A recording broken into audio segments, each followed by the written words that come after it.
नमस्कार। Economics Awadh classes YouTube channel पे आपका स्वागत है। डेली एमसीक्यू क्लास के अंतर्गत आज की क्लास में हम लोग अर्थशास्त्र विषय से संबंधित लगभग 25 बहुविकल्पी प्रश्नों को सॉल्व करेंगे।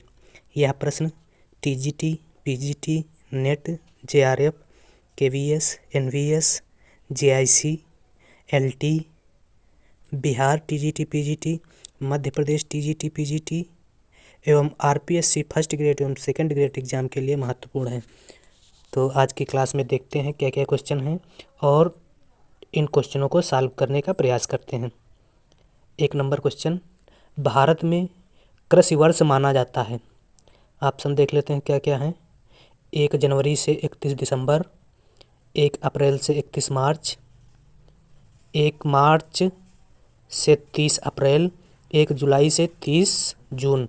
तो भारत में कृषि वर्ष 1 जुलाई से 30 जून तक माना जाता है। डी ऑप्शन सही है। इसके अलावा भारत में कृषि वर्ष के अलावा वित्त वर्ष, आरबीआई लेखा वर्ष।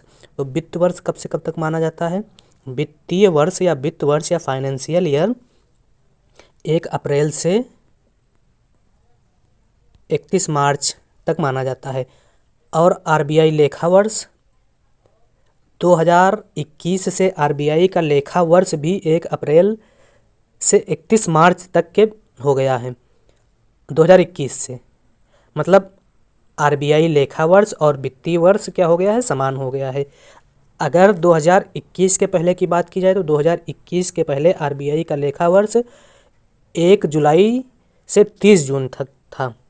इस प्रकार से इसका जो सही आंसर है 1 नंबर क्वेश्चन का वह है डी। कभी कभी वित्तीय वर्ष भी पूछ लेता है और कभी कभी लेखांकन या लेखा वर्ष आरबीआई का भी पूछा जाता है। अगला 2 number question, the great divide पुस्तक के लेखक हैं Amartya Sen, professor Rajkrishna, Joseph Stiglitz, doctor APJ Abdul कलाम।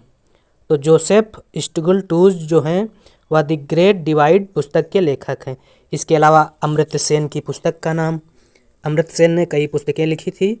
अमर्त्य सेन का जो मुख्य कार्य है अर्थशास्त्र में वह गरीबी के संबंध में है।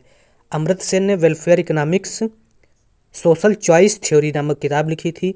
इसके अलावा इकोनॉमिक्स एंड सोशल इंस्टीट्यूट पुस्तक लिखी गई। डेवलपमेंट इकोनॉमिक्स नामक किताब भी अमर्त्य सेन द्वारा लिखी गई। Public health measure of well being of countries नामक किताब भी अमर्त्य सेन द्वारा लिखी गई थी। एपीजे अब्दुल कलाम द्वारा लिखी गई पुस्तकों में wings of fire, an autobiography तथा सफलता में विफलता, टारगेट 3 बिलियन नामक किताब डॉक्टर एपीजे अब्दुल कलाम द्वारा लिखी गई। इसके अलावा स्पिरिट ऑफ इंडिया भी एपीजे अब्दुल कलाम किताब का नाम है। 3 नंबर क्वेश्चन क्या है? आय तथा संपत्ति के वितरण की समानता के संबंध में ऑक्सफैम की 2023 रिपोर्ट इस बात को बताती है कि भारत में गरीबी कम हुई है, भारत में गरीबी बढ़ी है, भारत में गरीबी स्थिर है, सभी सत्य हैं। तो ऑक्सफैम की रिपोर्ट 2023 बताती है भारत में गरीबी बढ़ी है। 3 का बी सही है। भारत में गरीबी बढ़ी बी ऑप्शन में है। ऑक्सफैम रिपोर्ट जो है जनवरी 2023 में जारी की गई थी, जिसका शीर्षक सर्वाइवल ऑफ द रिचेस्ट। इस रिपोर्ट की कुछ प्रमुख बिंदु हैं, उनको जान लेते हैं। भारत के 10 सबसे अमीरों पर अगर 5% कर लगाया जाए तो बच्चों को स्कूल वापस लाने के लिए आवश्यक धन की पूर्ति हो सकती है भारत में। इसके अलावा रिपोर्ट में बताया गया है कि महामारी के दौरान भारत में अमीर और अमीर हुआ है जबकि गरीब और गरीब हो गया है, इस रिपोर्ट में बताया गया है। और देश की 40% से ज़्यादा संपत्ति पर 1% अमीरों का कब्जा है, जबकि नीचे से 50% आबादी के पास देश की सिर्फ 3% संपत्ति है। तथा रिपोर्ट में अगली बात जो बताई गई है, जीएसटी में अरबपतियों का योगदान 3% है। जीएसटी जमा करने में भारत के अरबपतियों का योगदान 3% है, तथा महामारी के दौरान अरबपतियों की संपत्ति में 121% की वृद्धि हुई है। रिपोर्ट में यह भी बताया गया है कि अरबपतियों की संपत्ति में कोरोना या महामारी के दौरान 121% की वृद्धि हुई है। भारत में अरबपतियों की संख्या रिपोर्ट में बताया गया है कि 166 है तथा भारत में गरीबी बढ़ी है। गरीब और गरीब होता जा रहा है तथा अमीर और अमीर होता जा रहा है। रिपोर्ट का मेन बिंदु है या मुख्य बिंदु है। अगला 4 नंबर क्वेश्चन, पाल्मा रेशियो जितनी ही ऊंची होगी आय विषमता उतनी ही होगी। अधिक, कम, कुछ कहा नहीं जा सकता, सबसे कम, तो कम होगी। 4 का सही आंसर बी है। 5 नंबर क्वेश्चन, मानक वर्ष स्टैंडर्ड ईयर निम्न है। 8 घंटे प्रतिदिन काम के साथ 272 दिन, तो 8 घंटे प्रतिदिन काम के साथ 272 नहीं 273 दिन है। तो 8 घंटे प्रतिदिन काम के साथ 273 दिन डी ऑप्शन में है। तो 3 का सही आंसर डी हो जाएगा। 3 नहीं 5 का सही आंसर डी हो जाएगा। अगला क्वेश्चन है 6 नंबर क्वेश्चन, स्टैंडर्ड वर्ष की धारणा का प्रयोग सबसे पहले किया गया। स्टैंडर्ड वर्ष की धारणा का सबसे पहले प्रयोग छठी पंचवर्षीय योजना 1980-85 के बीच रही और इसी छठी 5 ईयर प्लान में स्टैंडर्ड या मानक वर्ष का प्रयोग किया गया था। क्या है स्टैंडर्ड या मानक वर्ष? 8 घंटे प्रतिदिन 273 दिन रोजगार को मानक वर्ष कहा गया और छठी पंचवर्षीय योजना रोजगार को मापने के लिए सी ऑप्शन सही है, सी में दिया गया है। 7 नंबर क्वेश्चन, श्रम शक्ति का अर्थ है। तो श्रम शक्ति का अर्थ है रोजगार में लगे लोगों की संख्या प्लस बेरोजगार लोगों की संख्या, यही श्रम शक्ति हो जाएगी। मतलब जितनी अर्थव्यवस्था में या जितना भी किसी देश में रोजगार है, चाहे वह रोजगार में लगा हो चाहे न लगा हो, उसी को ही श्रम शक्ति कहा गया है। और श्रम शक्ति रोजगार में लगे लोगों की संख्या प्लस बेरोजगार लोगों की संख्या डी ऑप्शन में है, डी सही है 7 का।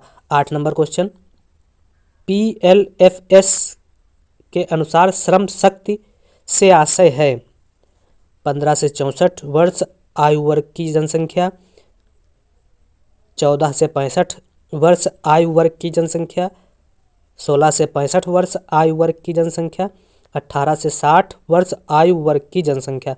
तो PLFS के अनुसार श्रम शक्ति जो है वह 15 से 64 वर्ष आयु की जनसंख्या। यह भी इम्पॉर्टेंट क्वेश्चन है, पूछा जाता है लगभग एग्जाम में। 8 का सही आंसर ए है। 9 बेरोजगारी दर निकालने का सही सूत्र। तो बेरोजगारी दर बेरोजगारों की संख्या बटे श्रम शक्ति गुणे 100, बेरोजगारों की संख्या बटे श्रम शक्ति गुणे 100। तो डी ऑप्शन में 1000 है इसलिए डी नहीं होगा। श्रम शक्ति बेरोजगारों की संख्या सी सही है। 9 का सी, 9 का सही आंसर सी है। अगला 10 नंबर क्वेश्चन, प्रच्छन्न बेरोजगारी धारणा का उल्लेख सर्वप्रथम किस अर्थशास्त्री द्वारा किया गया? प्रोफेसर कीन्स द्वारा, B option Shrimati Joan Robinson द्वारा, सी ऑप्शन मार्शल द्वारा और डी ऑप्शन शुल्ज एवं कुरिहारा द्वारा।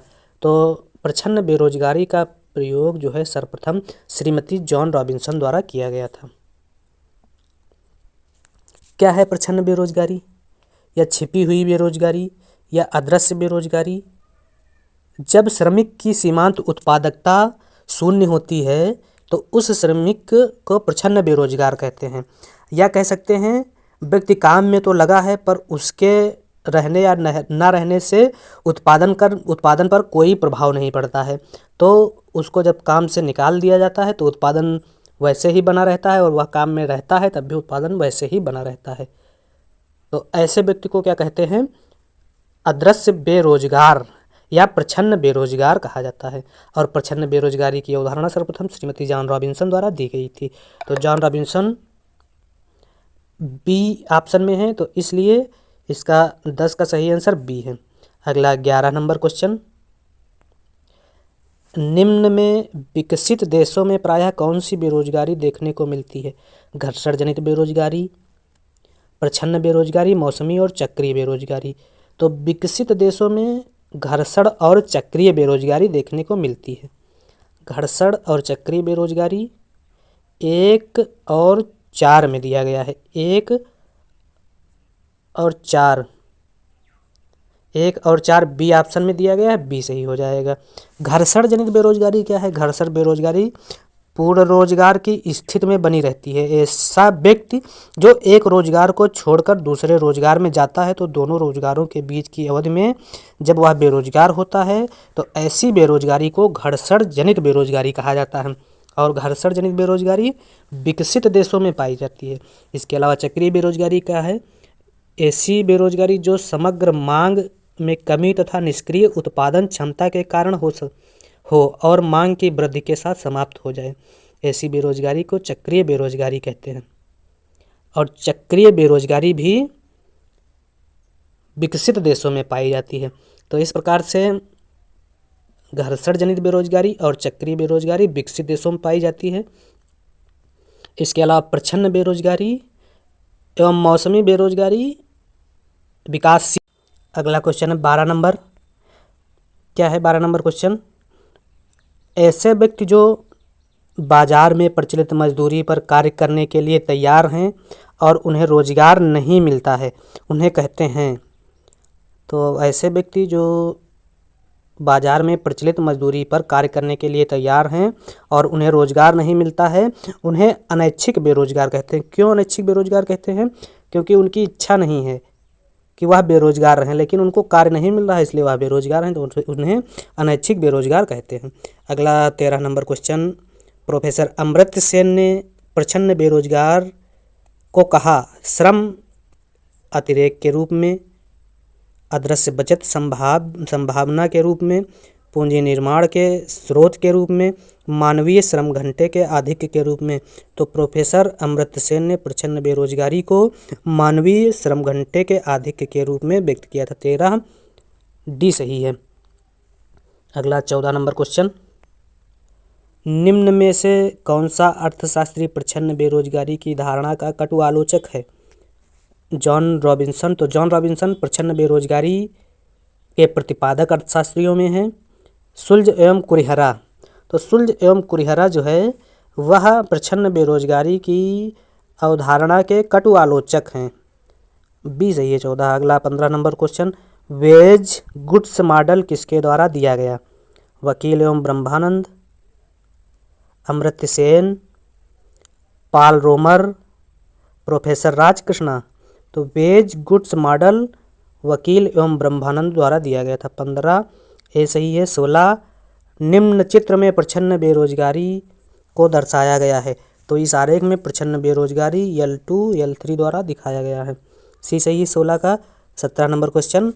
प्रच्छन्न बेरोजगारी का मतलब होता है ए बड़ी संख्या में लोग बेरोजगार रहते हैं, बी वैकल्पिक रोजगार उपलब्ध नहीं है, सी श्रम की सीमांत उत्पादकता शून्य है और डी श्रमिकों की उत्पादकता कम है। तो जब श्रमिक या श्रम की सीमांत उत्पादकता शून्य होती है तो ऐसी स्थिति को प्रच्छन्न बेरोजगारी या अदृश्य बेरोजगारी या छिपी बेरोजगारी कहा जाता है।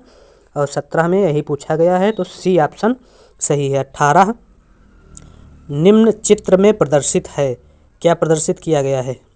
तो E0 से E1 की तरफ जाने को क्या कहा गया है? मांग में संकुचन कहा गया है।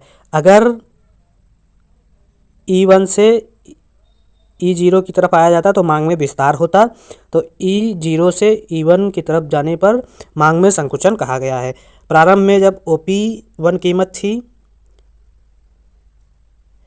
OP1 कीमत OP0 कीमत थी, तब मांग OX0 थी। अब कीमत क्या हुई? जब कम हो गई, बढ़ गई जब कीमत, तो मांग क्या हो गई?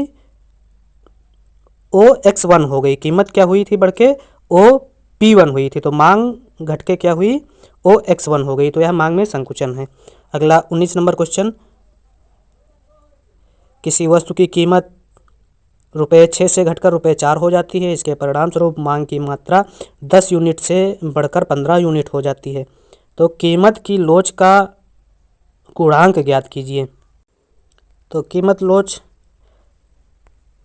निकालने का सूत्र है या मांग लोच डेल्टा माइनस डेल्टा Q अपान डेल्टा P इंटू P अपान Q। इसी सूत्र में P1 कितना दिया गया है? P1 दिया गया है 6, P2 कितना दिया गया है? 4 और डेल्टा पी कितना हो जाएगा, 6 माइनस 4 बराबर 2 डेल्टा पी। डेल्टा तो यहाँ 2 हो जाएगा। इसी तरह से Q1 कितना दिया गया है, Q1 10, Q2 15। तो डेल्टा Q निकालने पर 10 माइनस 15 माइनस 5 आएगा, तो यहाँ हो जाएगा -5। तो -5 बटे, अब इसको निकाल लेते हैं, -5 आया था डेल्टा Q और 2 आया था delta P into P। P कितना है, P पहले से दिया गया है क्वेश्चन में। P दिया गया है कितना, P दिया गया है प्रारंभिक कीमत 6 बटे डेल्टा Q मात्रा 10। अब ये माइनस सूत्र में पहले से लगा था और ये भी माइनस में है, तो प्लस हो जाएगा। तो 2, ये 3 से कट जाएगा, 5 दूनी 10, तो 3/2। 3/2 को जब 2 से 3 को जब भाग करेंगे तो 1.5 आंसर आ जाएगा। और 1.5 इस क्वेश्चन में के आंसर में दिया नहीं है, इस प्रकार से डी सही हो जाएगा। 19 नंबर सही क्वेश्चन जो है डी है। इस प्रकार से आज की इस वीडियो में हम लोगों ने 19 बहुविकल्पी प्रश्नों को सॉल्व किया, जो आगामी शिक्षक भर्ती परीक्षा के लिए महत्वपूर्ण है।